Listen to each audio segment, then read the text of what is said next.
Hey, what's going on, everybody? Thank you so much for joining us from all around the world. I'm Kyle Cruz with Worship Together, where we're creating song resources to supply to worship leaders all around the world. We've got some great guests with us here today. I'd like to go around and introduce some people. All the way from Latin America, everyone say hi to Ayrton Day. Ayrton, can you give us a wave? Hi everyone. Absolutely. We've also got Envy Worship joining us from Canada. Can you guys give us a wave? We've got Lee Simon right now, Lee Simon Brown, all the way from Manila, Philippines. It's 11 o'clock at night there. Lee, thank you so much for staying up with us. We have down in Brazil, we've got André Aquino joining us. André, can you give us a wave? And also, hey guys. Palankin is down in Brazil as well. Can you guys give us a wave? Yeah. And last but not least, we've got from right here in the United States, We the Kingdom joining us, guys. What's going on? Hey. Yeah, so thank everyone for being here today. We want to know where you guys are streaming in from. So in the chat, can you just go ahead and enter where you're streaming from? And also, as we're going through this webinar, if those of you that are watching want to ask some questions, feel free to put those in the chat, and we'll get to those a little bit later down the line. But we're here today just to learn about what's going on in ministry around the world. We've got a wonderful collection of ministers here, and we've all worked on a project together called God So Loved, which we can't wait to share with you guys here in about an hour after this webinar goes. But let's just dive in and start with some questions. We the Kingdom, you guys have ministered all over the United States, and you guys have been in ministry for a long time. Can you tell us, just give us a starting point? What do you feel like ministry is like in the United States? Can you give us some perspectives of cultures that you've seen in terms of like how the audience differs or different congregations? Just kind of give us a background of what it's like to minister in the United States. That's a really interesting question because it is extremely diverse. I mean, and especially right now with the time we're in, I feel like the polarity. I mean, there's some churches that will absolutely not even be willing to meet right now, and then there are other churches that are like, we're meeting, we don't, we're just going to believe God and, not even social distance or whatever. So, apart from COVID, we've had the privilege to work with a lot of different groups through the years, on the more sort of conservative side of things, like even the Gettys, who do a lot of, worship hymns and stuff, and love what they do. It's just very theologically rich.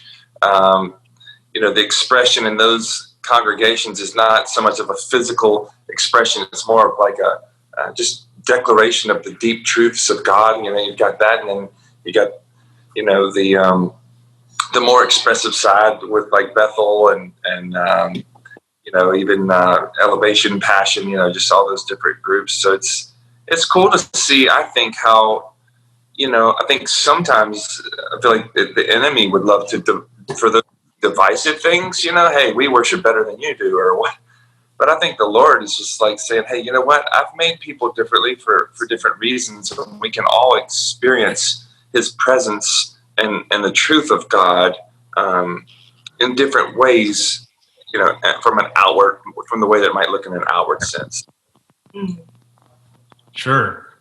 I would agree with that. Ayrton, down in Latin America, where there's, I think the last stats that I read, there's 640 million Latin Americans on the planet, predominantly a Catholic background. Tell us a little bit about what it's like to minister in the Spanish-speaking countries. What do you see in terms of congregations that are down there? Well, I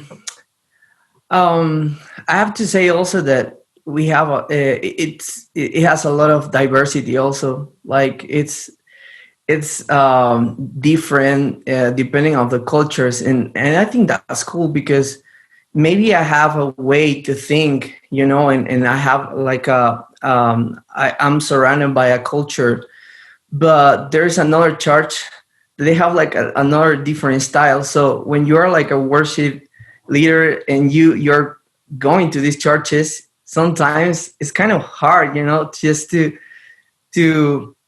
lead in worship in this kind of situation. So sometimes you have to think about like the culture and what are these people thinking about that, But at the end of the day,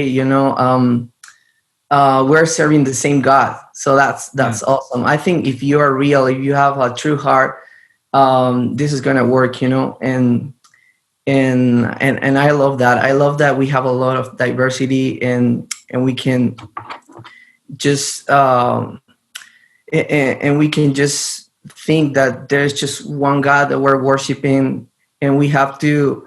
I know the devil, he tried just to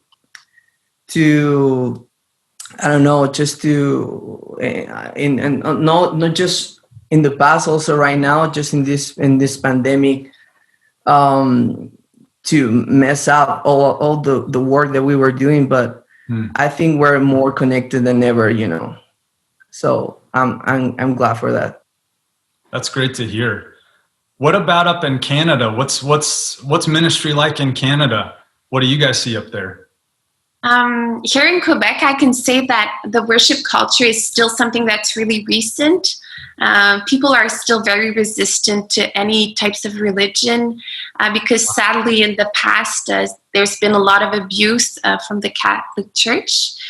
And but in our church since the beginning, the culture of worship has always been taught and has always had a really significant place.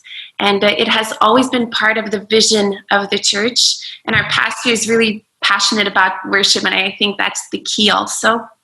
And our congregation, they love any opportunity to be able to gather and worship. We've hosted so many bands like Elevation Hillsong to Stephen Curtis Chapman, Michael W. Smith, and so we're waiting for We the Kingdom to come down to Montreal. Let's go! So we love to worship. We're very multicultural here in Montreal. Our church is very multi-generational also, but I can see that we have a majority of people that are engaged worshipers here in Quebec, yeah. That's awesome. So the picture that I'm getting from Quebec is Christianity up there kind of maybe took a little bit of a dip, but you guys are working hard to come against that. That's really cool. I've read that down in Brazil, there's an explosion in the Protestant faith going on right now. Palankin, can you guys tell us a little bit about what it's like? I know you guys are kind of more in the rock scene of stuff. Tell us what it's like to engage Christians in the rock scene of Brazil. Hi guys.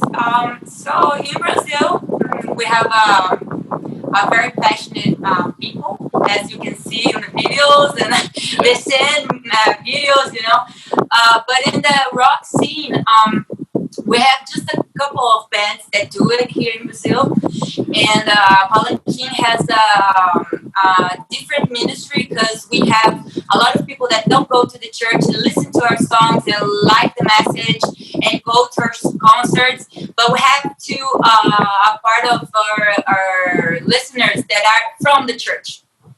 So we are kind of communicating with both worlds, and we're kind of like doing the evangelism connection and bringing the idea of art to the culture. Like it's not only a worship band, but it is a worship band too.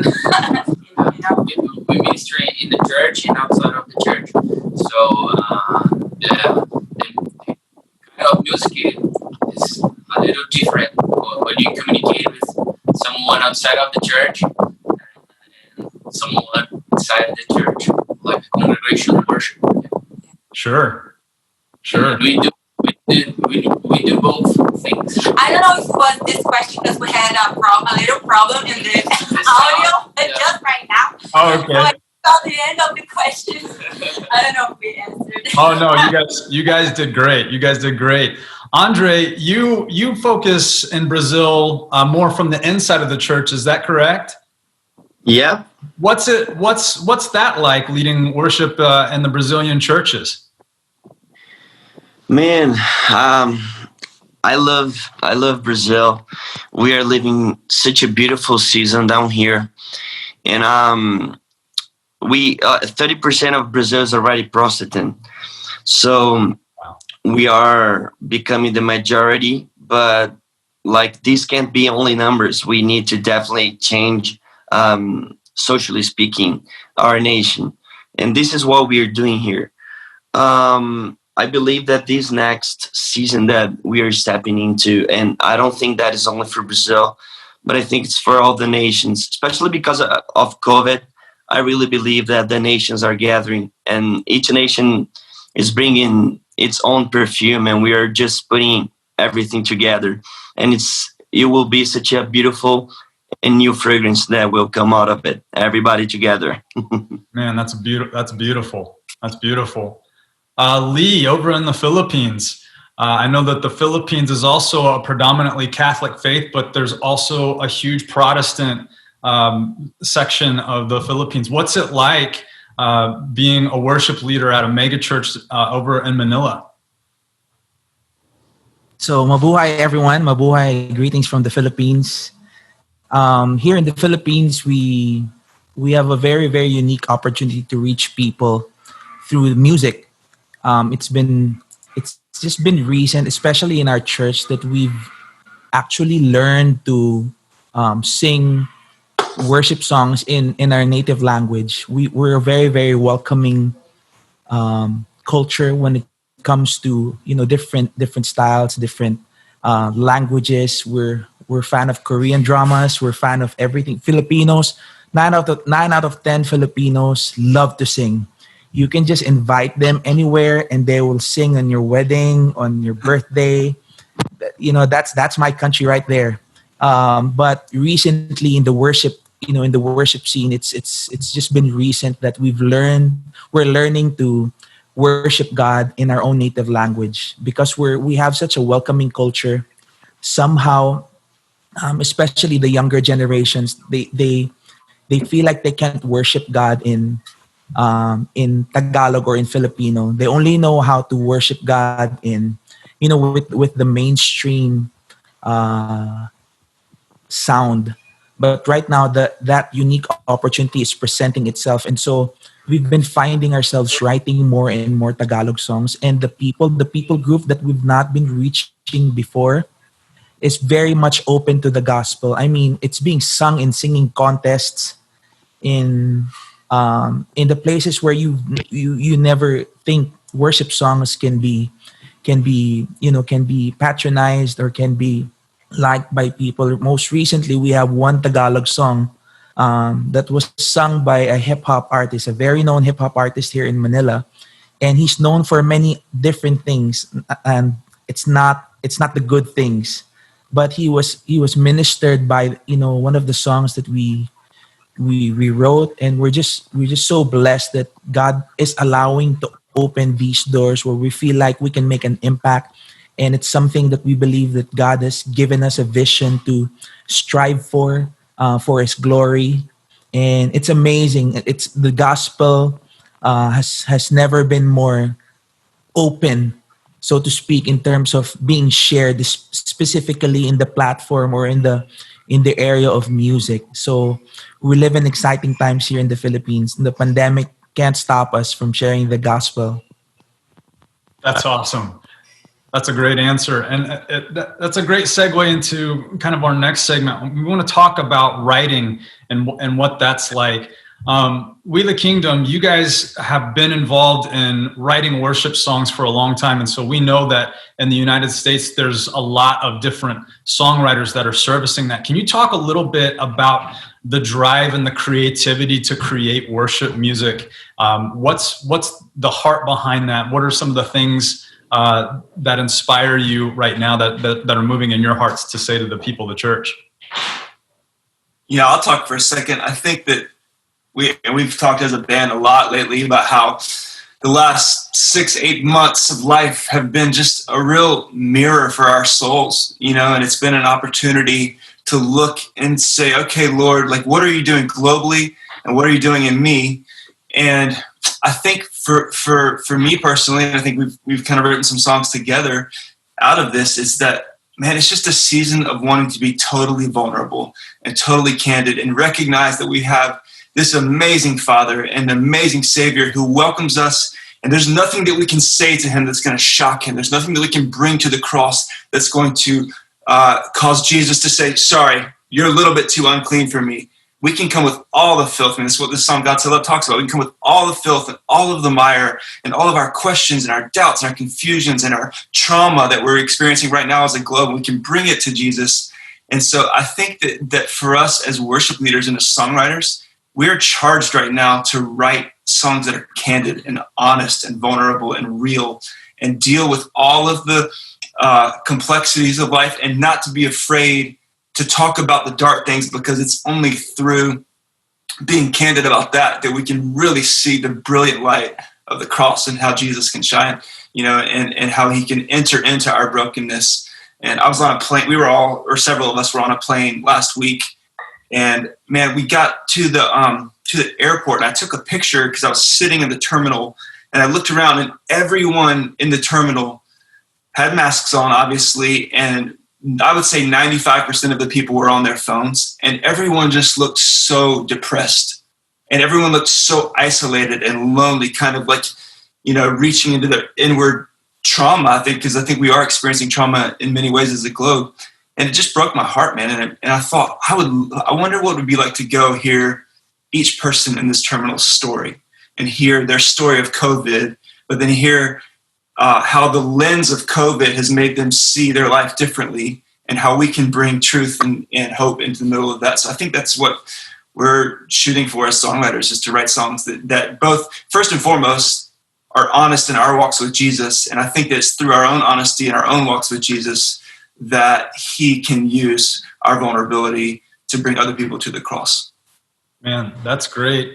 Lee was saying in the Philippines that you guys are just now beginning to write songs in the Tagalog language. I'm curious, up in Canada, are you guys writing French songs as well? And if you are you writing from that same perspective that Scott just talked about? Or tell us a little bit about what writing for the church is like in Canada.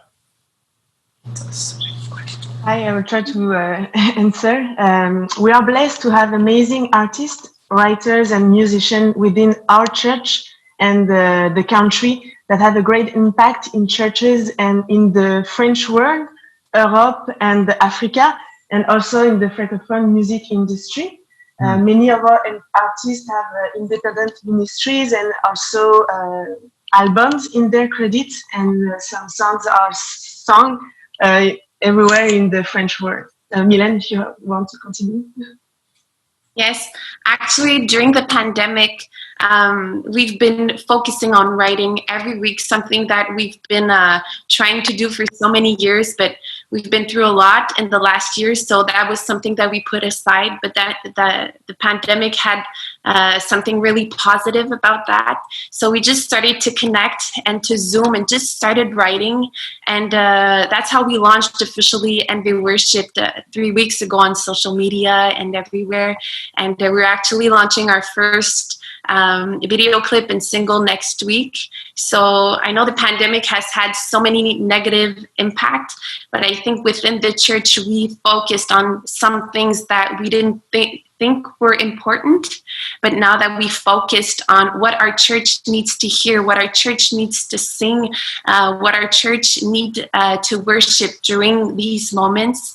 And so we're putting really a big emphasis and on writing together collectively with different artists from the French-speaking world, and we're seeing some great things happening right now.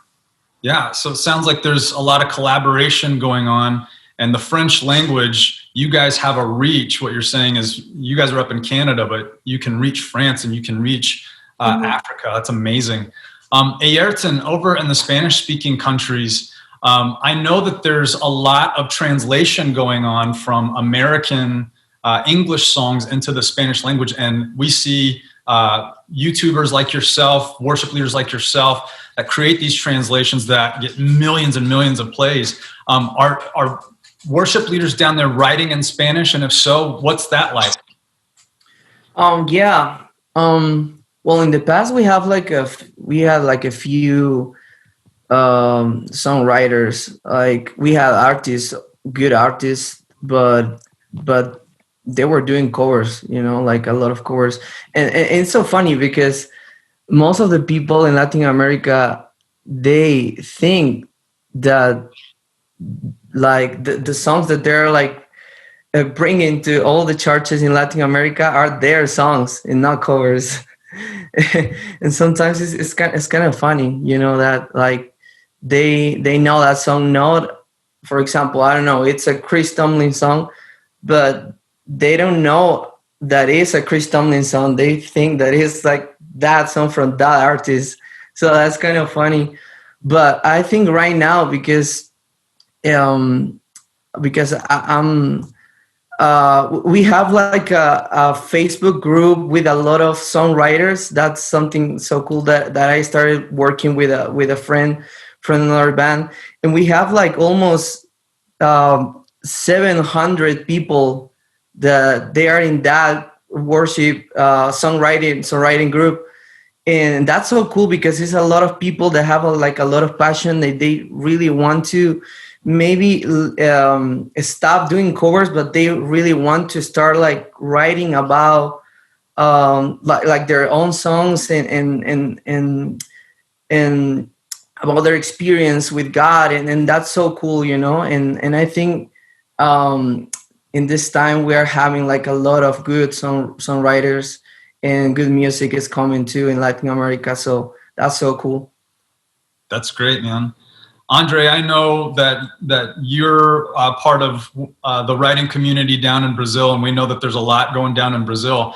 I'm curious from a church perspective, what would you say down in Brazil are some of like the biggest needs in terms of church resources? Here in Brazil, the same thing happens, like Ayrton was sharing in Latin America, but I'm so excited to see this shift, this change. I remember first time that I tried to write a song with this guy at Cash. I went to Nashville and to Franklin. We spent a time there, and we wrote a song about the throne of God. And that was a new experience for me because in Brazil we never had this culture of writing songs. And once, I think about 4 or 3 years ago, a friend of mine from Bethel Church, he came to Brazil and he was teaching us about songwriting. And he told me something that really changed my life. He said, like, you guys want to see your nation transformed, your city transformed. So you guys need to sing to your city, to your nation with your own words.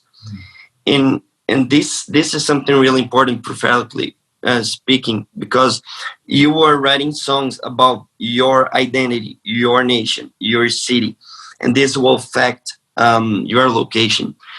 So now, like 5 years ago, if you go to a Brazilian service, I think 90% of the songs will be translated from English to Portuguese. But now, if you go to a Brazilian service, I think 95% of the songs will be Brazilian. And I think this is beautiful. We are now having churches that are writing, because this all started with like songwriters or like worship leaders, but now churches are writing, and that's a totally new thing and a beautiful thing. And I think this is healthy. We need that. We love songs from other nations, but I think it's time for us to start to sing about our story. And I'm loving this season in Brazil. Absolutely. I would agree with that. I think that there's a lot of ability for multiculturalism to travel through music. And so while we've seen a lot of exportation of English music, I'm interested in seeing and finding out what your songs are like in Portuguese. What does it sound like in English? And what does it sound like a French song in English, and things like that. So that's wonderful. We've got a couple questions coming in from the internet. A lot of people are wanting to know how you guys got started in your path. We the Kingdom, can you tell us a little bit about how you guys got started, where that came from in terms of ministry and heart and things like that? Yes. So we're most of us are family. We're related to each other. And so the band is my dad and his brother Scott, and then me and my brother Martin, and then the one and only Mr. Andrew Berto. He really does feel like family at this point. We've known him for a really long time. But so I grew up with Dad. He owned a production company and he was a songwriter. So he and Scott run this production company together. And so Martin and I got to grow up being in the studio and getting to be around songwriting and getting to just sit in and watch sessions. It was a really cool way to grow up. And I think Martin and I we loved music, but we didn't know quite how it would pan out for us. I really wanted to sing and to write my own songs, and Martin's an amazing producer. But it was about 3 years ago that we were at a Young Life camp, which is a high school ministry. It's across the world. It's amazing. But we were at this Young Life camp leading worship for some high school kids for the week. And Scott, he got the gig. And so he just tried to find musicians for it. So I was the singer and, Andrew played keys. And he just pulled people together to make this band. But we weren't actually making music together officially at that point. So we started that week. And the next day, the first day after we got there, they asked if we wanted to write a song. And so we went down to this hot tub at this Young Life camp and started writing this song for the kids. We wanted to write a song from God's perspective to these high school kids. And it ended up being this song called Dancing on the Waves that we just all really fell in love with, and we found ourselves in the story of that song. And it really connected with us. So we kind of looked at each other and we're like, do y'all want to start a band? Just kidding, huh? And then now we're in a band together, and it's been really sweet to see how God has healed our family, how he's given us songs that have helped us find even a deeper level of knowing Jesus, and has helped us connect with the globe, which is a part of our heart that we've always wanted to do, is to be able to see what God is doing in every church across the world. So getting to see y'all here is just such a dream come true for us. Seriously, that's the name behind our band, We the Kingdom. We want to see all of God's church unified. And so it's really cool to see this today. It's so amazing. It's blowing our minds. But yeah, so it's been really sweet to see how God has woven our story in a way that we never would have thought that he would have done. We never would have thought we would have made music together as a family. The five of us is so random, but it's been really cool to see what God has done, and we're really grateful to be doing it. Yeah, I love what André was saying about just writing for your church, your people, what God's doing there, because that's how we started. We had no plan of writing a song to go on radio or anything. It was just these are kids that we love at this camp. We weren't even going to start a band. It was just we love these kids. We want to give them some language to know the Father's love for them. Just like Andrew was saying, that's so important. What God does with those little seeds, those little things that you plant, it's just beautiful. Man, that's wonderful. Palankin, you guys are a band. How did you guys come together? And as you guys came together, can you reflect and relate to what We the Kingdom is saying in terms of forming and how you guys began to write songs and things like that? Yeah, in the beginning, Palankin began after we got married, 5 years ago. And Luciano is our one of best friends and plays with us. And we kind of we're a big family too. You want to say something? No, I started on this band in 2016. And for me, it's a very pleasure because I heard the voice of God said to me, start with a band on the church because I play outside of the church. So Thiago invited me on January, and I started to play with this band, and I love because they love so much call it the people outside the church. Non-believers. Yeah, non-believers. So I just feel wow, it's so important because the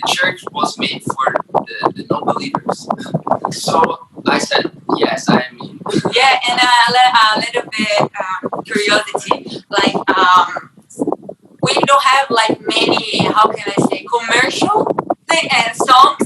It's not like we don't write to like play on the radio. We just write what God's saying to us in our hearts. And it's pretty much like King David when we read the Psalms and we see he's singing about like his pain and frustration, and then he started like singing about the goodness of God and his faithfulness and bringing worship to him. But he sings about his pain and the bad things around him. And this is what Palankin does do. It's like if you listen to our songs, we have like this like very rock and roll music, like whoa, and we have like blues, and we have folk rock, and we have indie rock, and we have worship songs too now. Yeah, it's a holy mess. A holy mess. I love it. So it sounds kind of like what caused you guys to step into it is youth ministry or just what the culture around you needed, which was pretty much what We the Kingdom said in their own way. Ayrton, what drove you into starting the journey into becoming a worship leader? Well, I was invited to a worship conference to sing in 2015. So in that moment, I was just learning music. I just try to have like a time just to develop my skills and everything, because I think that's something that most churches in Latin America, they need. It's not just it. I know it's important to have like a passion for God and a good heart, but also it's good to develop your skills and the gift that God give you, you know. And so I was in this conference and I remember that God put like the correct people in that moment, like the musicians, producers, and all people that I met in that moment. They were the people that they talked to me. They were like, hey, you should start something, you know, maybe a recording song music for YouTube or something like that. And I was so like, no, I don't think that's for me or something. I was so like scared about that. But these people, like, they pushed me super hard just to do that. Yeah, they were like, hey, you have to do it. You have to do it. You have to share that and share your music with people. And churches are gonna be so blessed because of this. So I started working on that, and that was something like unexpected, because I never thought that I'm gonna be like doing this and music. You know, it started just like a game at the beginning, like you just want to play the guitar, you just want to sing, but at the end, when you share a song, even if it's a cover or a song that you wrote, you don't know how like the impact that song is gonna have.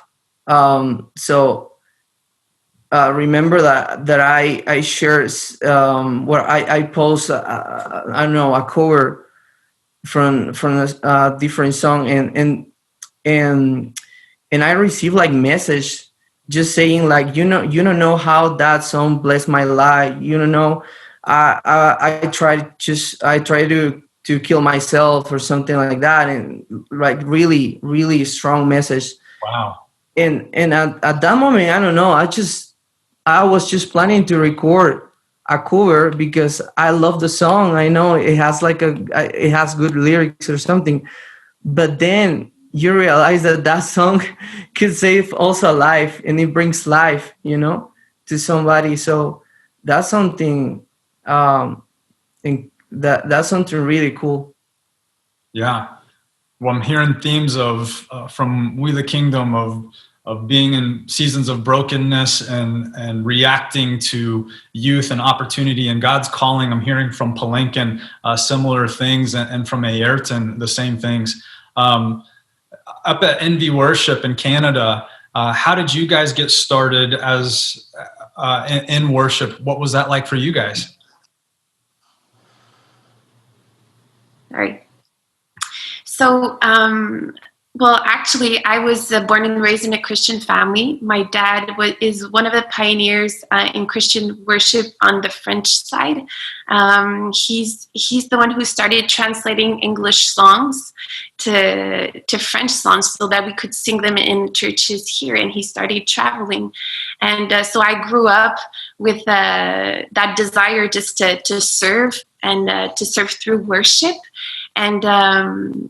And the church that we are in today is such a great church for I'm sorry, I'm looking for my words.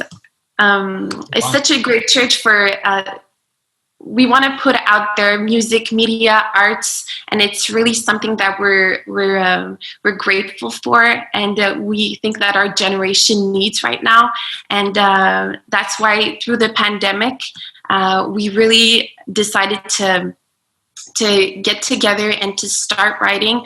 The church brought an album out, I think was 13 years ago, and nothing had been done since. I've been at our church right now for the last 10 years, and we grew so much as a church through different seasons.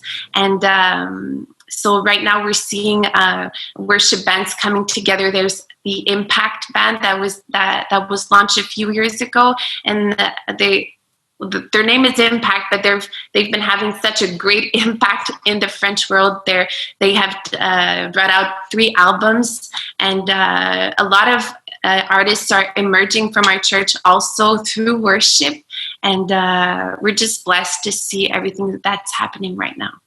Yeah. So in other words, when you respond to the calling of God, sometimes you get to see just growth happen. We the Kingdom responded to the calling of God on their lives, and they've seen some explosion in growth. Ayrton, everybody on this call has literally seen some explosion and just simply responding to God. André, can you talk about some of the difficulties that you faced during that challenge? I feel like when you read the Bible, whether you're in the Old Testament or you're in the New Testament, we see characters all throughout the Bible. God calls them, and then there's this fear, there's this thing that holds them back. So can you speak to what are some of the challenges that you faced in stepping into ministry? What are some of the challenges that you face in writing songs? What's that like? Man, like at the beginning, it was really, really tough for me. I don't share that much here in Brazil, but it was a really intense path. To start, when I was like around 10 years old to my 15s, I found that I had a severe asthma, and it was such a heavy asthma that it hurt my vocal cords. So I didn't have even voice to talk. Like I used to talk like that because of breathing so like super hard to try to breathe. So like if was one person on earth that would never be able to sing, that person was me. And then I always loved music, always, like since I was 10 years old. I used to play a keyboard, guitar, and other instruments. And then I started to love to produce music. But this was never something that I'm going to be a worship leader. I never wanted that because I had asthma, and I had like a huge, I was super ashamed of people. I was super afraid of people, like super. Even my parents, I didn't want to play in front of them because I was super afraid. So when I was about 23 years old, I was translating an American worship leader. His name is Jeremiah Bowser. And I used to play guitar for him and just interpret him when he was preaching. And then one night he told me, André, you know that you were hiding yourself behind the guitar because God called you to lead worship and you are too afraid of that. And then I said, yep, that's me. And I never had the support of my parents and like anything. So he was like the only guy that saw that for the first time. And then I started to pray, and we have a studio down here in Brazil that we do like monthly worship gatherings just to worship with friends and pray. And one of those like gather, we decided to record and do like a live stream, but we were all like in the beginning. I had like I think I wrote only 2 songs that time, and I think was one of the first time that I really led worship, like not in my church because I was leading in my church, but like outside that. And then I remember we were all shocked because by the end of that worship time, we had like almost 1 million views in like 4 hours. And nobody was expecting that because we didn't promote, like, nobody knows, like, we were all just kids that were like starting to worship God with their heart.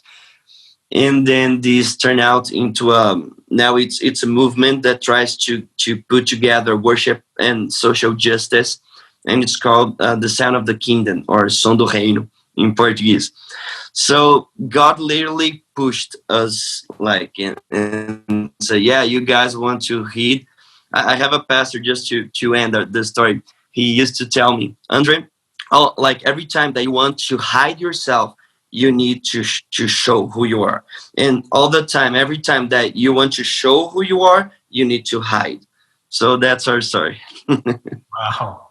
That's crazy. Lee, over in the Philippines, you're part of a huge church network there. Do you guys face any difficulties in ministry in terms of reaching people in Manila? What's that like for you all? Yes, we do face a lot of difficulties, and I think that goes for all of us in some way. We have our own trials, and sometimes worship leaders can put on the facade that things are just going well, and not, you don't have any problems. But I think that once you place yourself into a position of leadership, once you answer the call of God, you're already placing yourself into a magnet of pain because you're answering the call to carry your cross. There's it's multifaceted. It's not just challenges in the ministry, but also challenges in your personal life when you're raising a new family. I'm a new dad. I have a 2-year-old toddler, and there's so many things that you're trying to juggle left and right, and it's almost like you want to be ambidextrous. You want to, on your right hand, you want to say God is good, but at the same time, on your left hand, you're saying I'm going to carry this pain. And I think that for most of us, we think the struggles, the pains are what distracts us from really glorifying God. But I do want to say that I think pain or these challenges are a means actually to glorify God. It's a way for us to know Him more and to make Him known. And that's what makes the songs that we sing genuine. That's what makes the songs, the words that we write true, because we experience God's faithfulness ourselves. He's faithful even if life is hard. He's always working. Even when we don't see it, He's working. Even when we can't feel it, He's working, just like what the song says. And we've seen the faithfulness of God move us to another level of influence, of service, because we've always asked for Him to give us the grace to overcome and to boast of our strength in Him. And that's what I believe is so important for worship leaders. The gap between where we are in our ministry, in our life, and the next level of anointing, worship leadership that we want to be going to is usually our willingness to just embrace and carry our cross and honor God and glorify Him and truly worship Him with all our heart. I resonate a lot with what Andre was sharing, about pain and suffering, and it's amazing to encounter God even in this dark time, even when we seem to be disconnected from each other, that's when we feel God's presence even more. And he speaks, not, even if this is what's happening, he still speaks, he's still active. And all it takes is humble and willing hearts to listen to that still small voice. And we've been finding ourselves in that momentum of just being in the challenge and humbling ourselves and listening to God. Lord, what is it that you want to share to us? What is it that you want to speak to us? Lord, your servant is listening.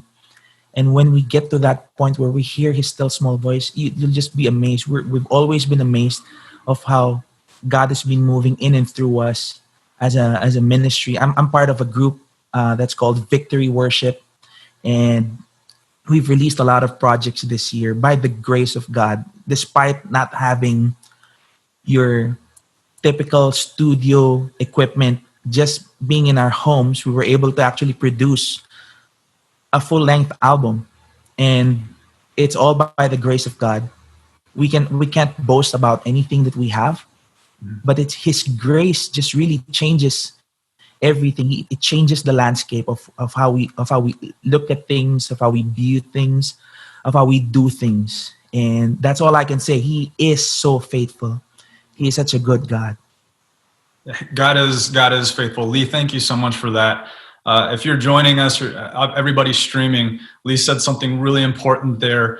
Through our pain, we can glorify God. And so all of you worship leaders joining us from around the world, I see people from Montreal, from United Kingdom, from South Africa, from Brazil, from the Philippines. We're all gathered on this together. We, the Kingdom, following Lee's response there, you guys have 4 generations. You represent 4 generations. Could you speak just to everybody, the people on this webinar, but also the people watching this webinar? Can you talk about sharing your pain and just touch on what it's like to glorify God through pain? Because I know that's something that's really connected to your message. Yeah, that's good, man. I'm trying to think what I want to say. I think I want to say this pertaining to worship.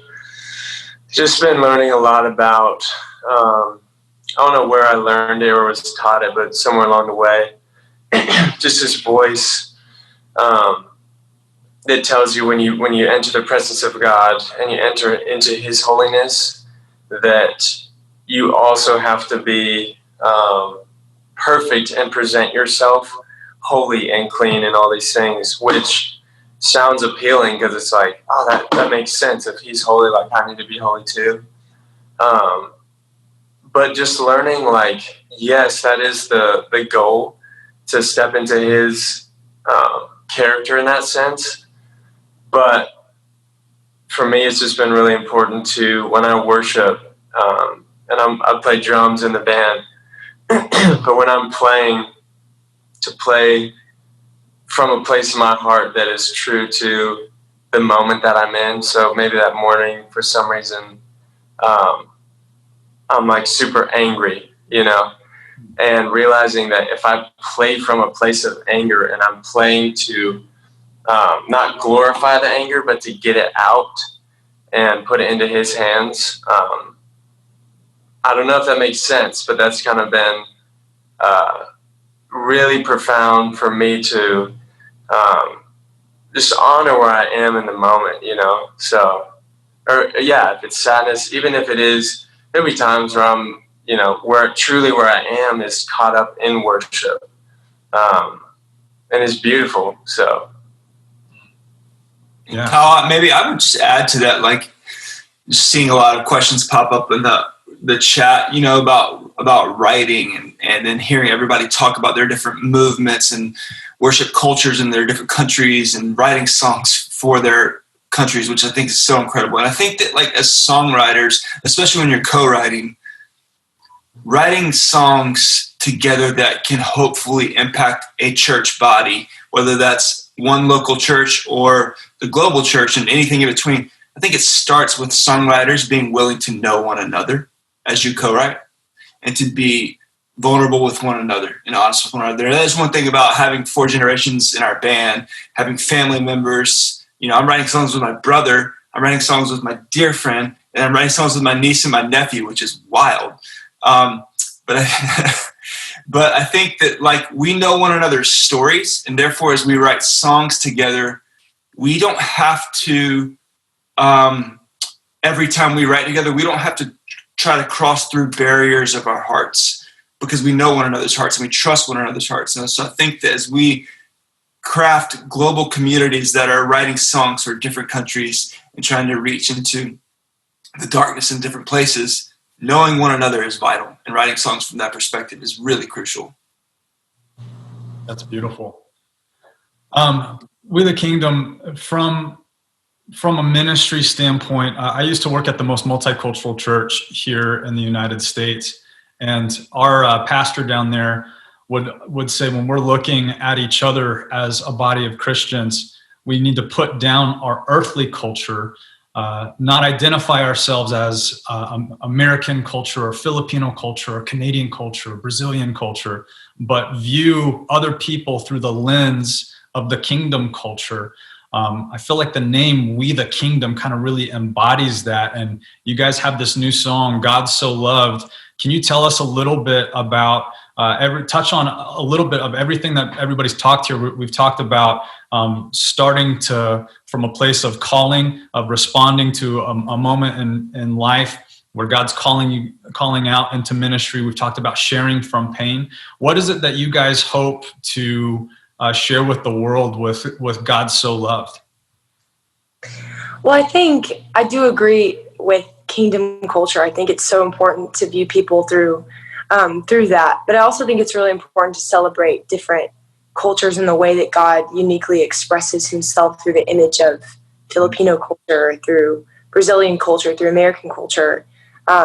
Through every country in the world, there's a different, unique expression of God as we reflect his image.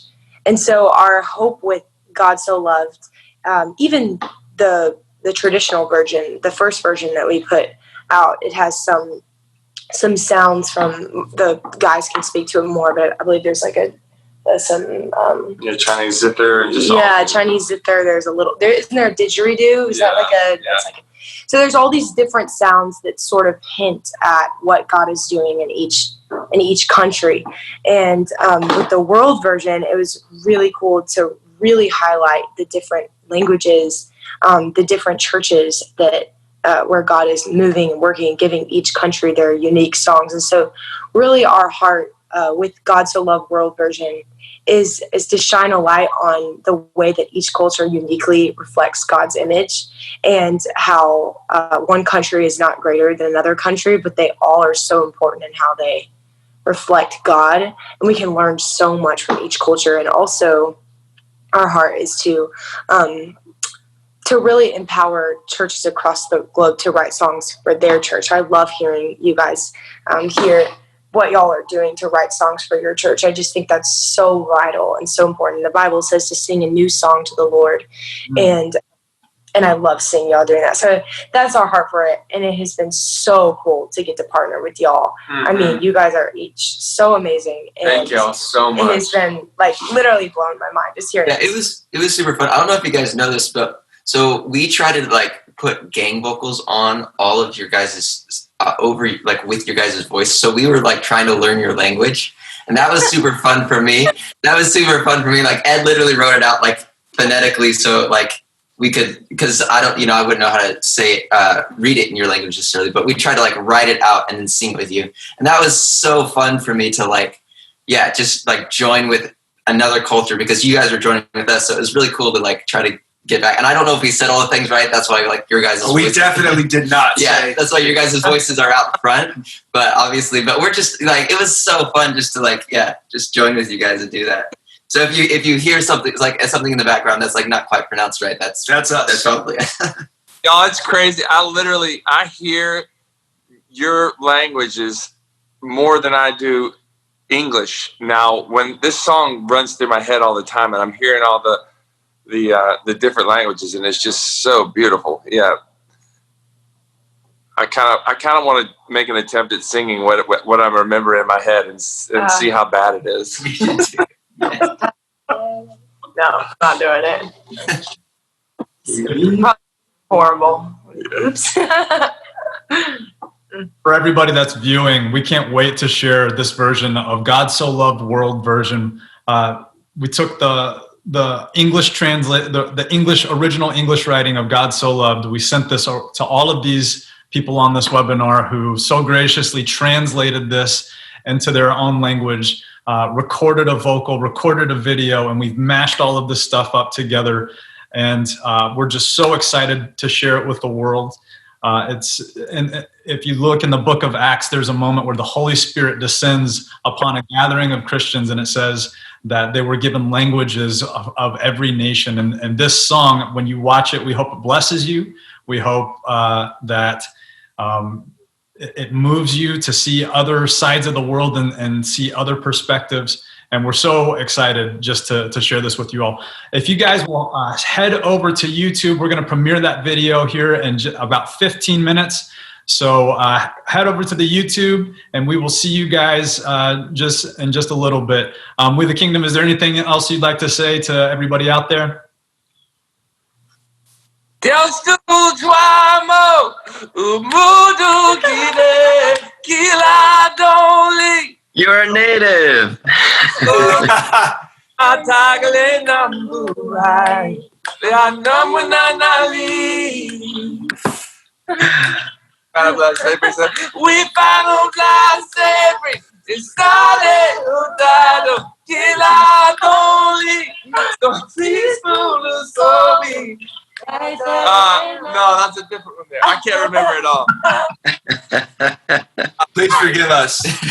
That's amazing. I would love to say thank you. I just had this chat pulled up, and there's so many beautiful questions in the chat. I wish we had time to answer every single one of them, man. Like, holler at us on social media or whatever. We would love to answer those questions because they're incredible questions from people all over the world. Just, we're mind blown that people would be spending time with us this morning. So, well, whatever time it is, wherever you are. So thank you. Yeah.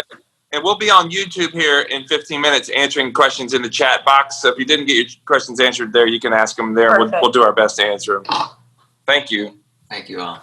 All right, everybody, let's sign off and let's head over to the YouTube. Thank you to everyone that joined us from around the world. We can't wait to show you God So Loved World version. Everybody head over to YouTube, and we'll see you in just a second. Bye, everyone.